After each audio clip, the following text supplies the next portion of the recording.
بسم اللہ الرحمن الرحیم۔ سامعین و حاضرین، ہم نماز جب ادا کرتے ہیں تو شریعت نے ہمارے لیے کچھ احکام مقرر کیے ہیں۔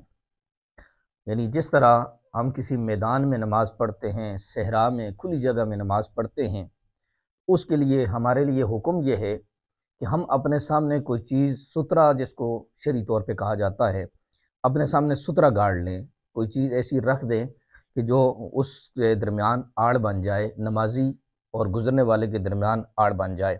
نبی پاک صلی اللہ تعالیٰ علیہ وآلہ وسلم نے اس کے بارے میں ارشادات فرمائے ہیں، اور اس کی مقدار بھی فقہاء کرام نے لکھی ہے کہ وہ جو سترا ہے وہ 1 ہاتھ اس کی لمبائی ہونی چاہیے اور 1 انگل اس کی موٹائی ہونی چاہیے، یہ سترا ہونا چاہیے۔ اس طرح آپ میدان میں یا صحرا میں نماز ادا کر سکتے ہیں، اور گزرنے والا جو گنہگار ہوگا اس کو آپ بچا سکتے ہیں۔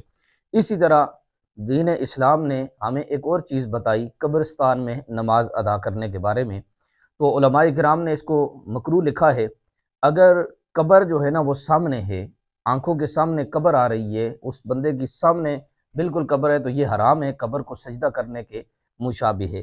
لیکن اگر درمیان میں کوئی دیوار ہے، کوئی سترا ہے، ایسی چیز ہے کہ قبر سامنے نہیں ہے، تو پھر وہاں نماز پڑھنا جائز ہے، نماز پڑھ سکتا ہے، اس کے نماز پڑھنے میں کوئی حرج نہیں۔ صاحب ہدایہ نے بھی یہی لکھا، اور دیگر فقہاء کرام نے بھی یہی لکھا، اور نبی پاک صلی اللہ تعالیٰ علیہ وآلہ وسلم نے جو ہمیں سترے کا حکم ارشاد فرمایا وہ بھی یہی ہے کہ انسان کے سامنے سترا ہو، تاکہ اس کے درمیان اور قبر کے درمیان آڑ بن جائے۔ دیوار ہو تو وہاں نماز پڑھ سکتے ہیں، پردہ لٹکا دیا جائے قبر کے سامنے، وہاں نماز پڑھ سکتے ہیں۔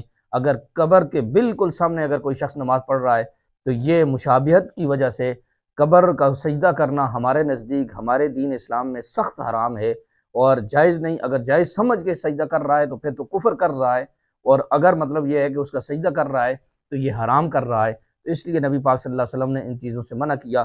اللہ تبارک و تعالیٰ میں دین اسلام کی سمجھ عطا فرمائے۔